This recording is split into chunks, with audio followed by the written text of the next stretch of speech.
Felice prodloži su работката со Министерот Лимани и покрај влошените односи со Влене. Pa glедate дека Министерот Limani është mene? Përgjigje shkurtër më pas buzëqeshje edhe në fytyrën e kryeministrit, por edhe në fytyrën e ministrit. Kjo është mënyra se si Mickovski u përgjigj pyetjes së gazetarëve nëse Fatmir Limani dhe mëtej do të jetë ministër në qeveri. Pasi u bë e qartë se ai më nuk është pjesë e lëvizjes Besa dhe Vlenit, me propozimin e të cilëve ishte vendosur në funksion.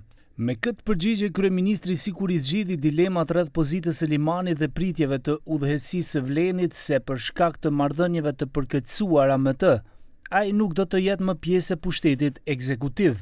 Njëri nga liderët e Vlenit, Bilal Ghasami, deklaroi se për shkak të marrëdhënieve të Limanit me kryeministrin Mickovski, ka pasur biseda të shumta telefonike dhe kërkesa për sqarim nga strukturat partijake. Nga momenti vetë përjashtimit të zotit Limani nga lëvizja Besa dhe fakt rrjedhimisht edhe nga Vleni, ai veç më ka vetë përjashtuar vetveten edhe nga qeveria si propozim i Vlenit. Tash çfarë mund ndodh në të ardhmen politikisht, ajo është çështje të cilën do duhet ta pyesni zotëriu në fjalë apo edhe eventualisht nëse do të ketë kombinatorik tjetër me ndonjë parti tjetër politike. Por ashtu siç e përmenda, hisen e shqiptarëve edhe më tutje në qeveri do ta përfaqësoj Vleni konform marrëveshjes fillestare që kemi pasur me kryeministrin. Ministri i Politikës Sociale Fatmir Limani para një kohe i pyetur për këtë, deklaroi se për momentin është ministër i popullit në kuadër të qeverisjes mes Vlenit dhe VMRO-DPMN-s, por nuk konfirmoi nëse do të mbetet në funksion pas rikonstruimit të paralajmëruar të qeverisë, i cili pritet të ndodhë ka mesi i muajit qershor.